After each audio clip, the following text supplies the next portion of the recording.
Anyway, ating po kausapin na sa ating linya po mga kapuso. Pera Manong Balita. Maraming salamat sa pagtanggap sa maagang tawag pong ito para po sa ating panayam, sa ating palatuntunan, San Juan City Representative Isabel Maria Bel Zamora, Vice Chairperson po ng House Committee on Justice. Congresswoman Zamora, ma'am, magandang umaga po sa inyo. Maraming salamat sa pagtanggap po sa aming tawag sa radyo na TV pa. Good morning po, Congresswoman. Hi, good morning po, Sir Orly, at sa lahat ng tagapakinig. Isa po makabuluhang buwan ng mga kababaihan po sa inyo, sa lahat po ng mga miyembro ng Kamara na mga tulad po ninyong tinataguyod ang karapatan ng mga kababaihan, Congresswoman. Thank you very much po. It is my honor to represent the San Juaneño women and of course all San Juaneños and all women of the Philippines in Congress. Okay, unahin ko lang po itong development sa inyong sa inaprobahan dineklarang sufficient in substance. Ibig sabihin, tuloy-tuloy na po yung padinig ng House Committee on Justice sa ilang detalye po nitong impeachment complaint number 3 and number 4 complaint against Vice President Sara Duterte. May pahiwatig kahapon na kung sakasakaling ito ay hindi papansinin o hindi dadaluhan ng Vice Presidente, ganun pa rin po mangyayari. Pagkatapos po ng Lent o ng Holy Week ay magpapadala ho kayo ng letter sa tangkapan ni Vice President Duterte. Ganun po ba yung mangyayari, Congresswoman? So ngayon pa lang po, kahapon, nag-motion tayo para i-issue na po yung notice sa Vice President para siya po ay sumagot o mag-submit ng kanyang answer dun sa mga dalawang impeachment complaint. So ang mangyayari po niyan, bibigyan po siyang panahon which is 10 days from receipt sa pagtanggap niya ng notice nga, doon siya magpa-file ng kanyang answer. Tapos pagtanggap ng complainants ng kopya ng kanyang answer, pwede sila mag-file ng reply o yung sagot naman nila doon sa answer ng Vice President. Tapos, pwede uli mag-file ng sagot ulit ang Vice President. Doon naman po sa reply ng mga complainants. So, in the meantime po, ang tawag dyan, filing lang po ng responsive pleadings. Kasama po dyan sa responsive pleadings na yan, ang ebidensya ng bawat partido. Okay. So, yung respondent natin na si Vice President, this is her chance po na maipaliwanag ang mga allegations against her.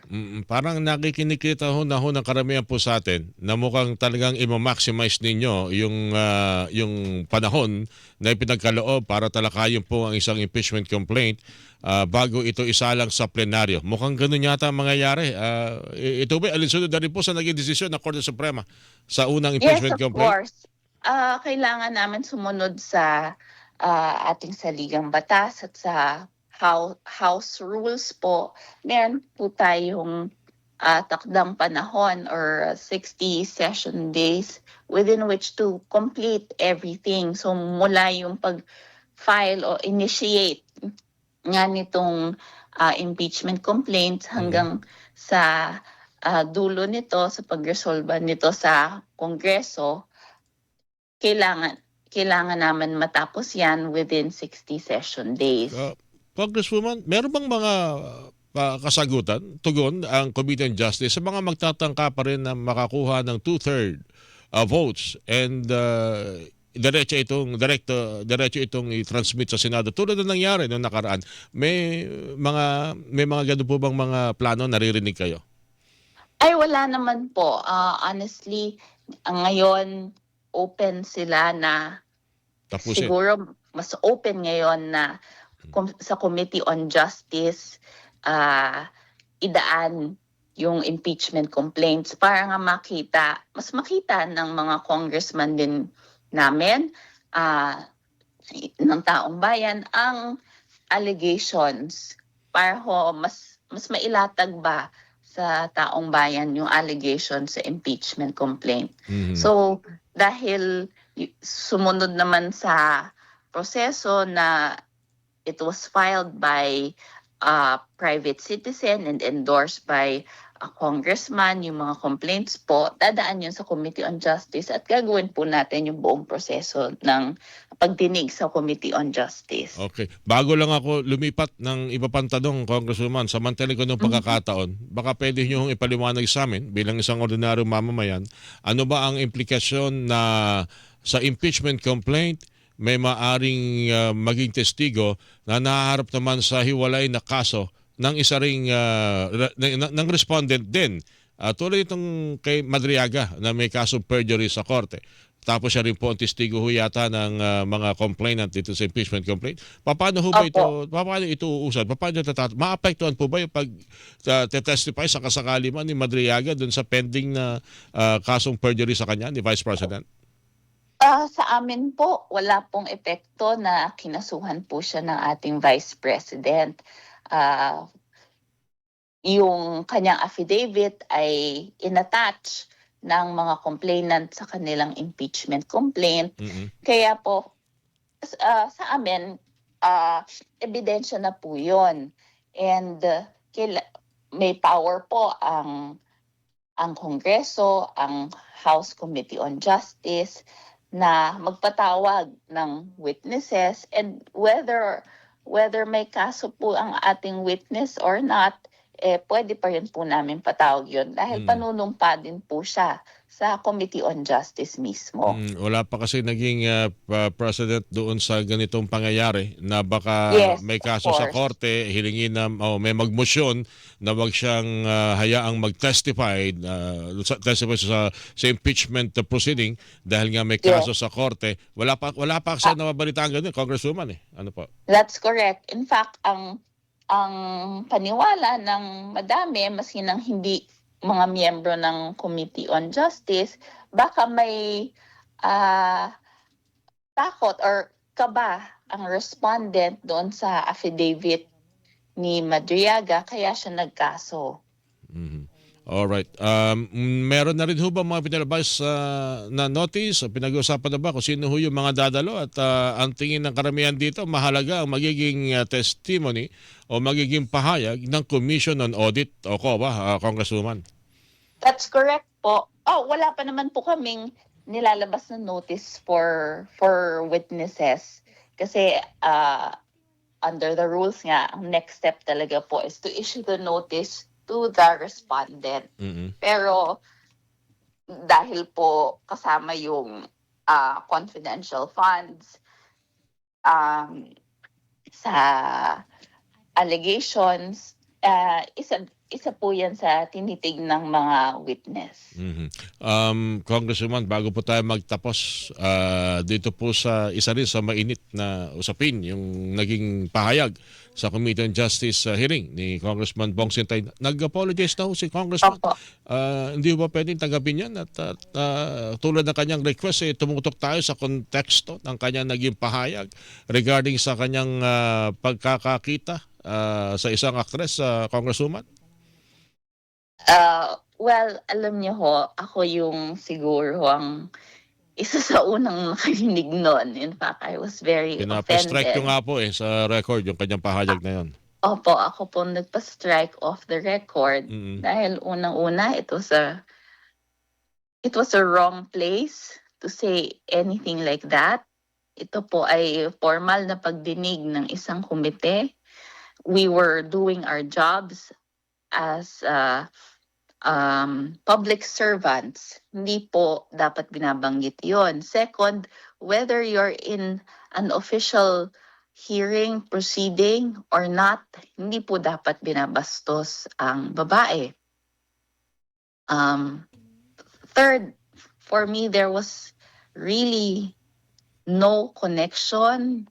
It was irrelevant. The analogy was just wrong. Ang daming pwedeng example o analogy na pwedeng ibigay para ipakita na yung naisip ng Vice President ay hindi niya inaktuhan or what. Pero bakit ganun pa ho ang naging pahayag ng ating kasama? Alam nyo, Congressman Bong Suntay is one of my colleagues. In fact, he's been a friend this this Congress, but you have to call out people who talk in such manner. Hindi po dapat pinapalagpas yan.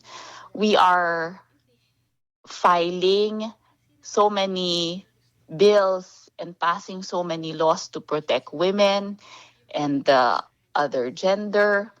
Tapos babalik tayo sa ganitong usapan na dinidiminish ang kahalagahan ng kababaihan o ng isang babae. So it was very wrong. It was very offensive. Pero sa Kaya tingin po ninyo, natin pinastrike sa tingin ninyo, off the Congresswoman, record. naunawaan naman ninyo na merong yung kontekstong gustong iparating ni Congressman Santay. It's just a matter of choosing the right or correct words. Ganun po ba yan? No, actually, I don't understand his At context. sa pangkalatan, hindi talaga naunawaan. Hindi Opo. babagay yung analogy niya. Ganun po ba yan? Hindi ko maintindihan ang analogy niya. In fact, nung sinabi niya yon, ang unang pumasok sa loob ko, nainis nga ako agad kasi bakit niya binabanggit yung pangalan ng isang artista? Bakit siya nagsasabi ng words like imagination and desire in Nag-init siya. an official proceeding? It was just wrong. Kasi kung ano pa mang analogy nga o konteksto ang meron siya, mali lang siya talaga. Okay. Binabasa ko nga yung transcription ng kanyang sinabi para ako nagbabasa ng Epstein Files document. Okay, so anyway, Alam niyo, maski ako, I had to replay the video, the live proceedings of Congress. Kasi affected ako eh. alright. Ano to, desidido ho ba kayo, pati lang mga babaeng Congress member ng Kamara na idulog ito sa Senate House Committee on Ethics? Yesterday po, ang chairperson ng House Committee on Women and Gender Equality, si Congresswoman Ann Matibag of Laguna, gave a speech nung bago mag-adjourn. And ako po, I am a vice chairman of the Committee on Women and Gender Equality, and everyone in the committee believed that there must be something done immediately to address this issue. So nag-speech nga po si Congresswoman Matibag, and I moved to, as she requested, I moved to refer the speech to the House Committee on Ethics. Alright. Anyway, Congresswoman, kami pinapasalamat sa binigay ng pagkakataon. Siguro naman pwede pang humingi ng pangalawang apology si Congressman Bong Santay at mapaliwanag ko talaga kanyang, kasi sabi nga niya, wag siyang husgahan sa kanyang sinabi, kundi sa kanyang pagiging tao, pagiging mambabatas, at mukhang sa mga kanya namang mga background, mukhang tapat namang family man si Congressman Bong Santay. Lamang may mga salita rin talaga na kahit pag dinireview ko ngayon, napapapikit ako. Napapa-imagine ako. Alam niyo ho, kung mag-a-apologize lang din po siya, Alright. or any person at that matter, kung mag-a-apologize po, dapat po tunay na apology. Walang paninisi, walang gaslighting, Opo. walang, kumbaga, Condition. pero pa, may condition And, pa. Congresswoman, maraming salamat po sa inyo. Kami po muling makikipag-ugnayan po sa inyo habang papalapit po tayo sa pagpapatuloy po ng inyong pagdinig sa impeachment against Vice President Duterte. Thank you po, ma'am. Ingat po kayo Sige palagi. po, maraming salamat po, Sir Orly.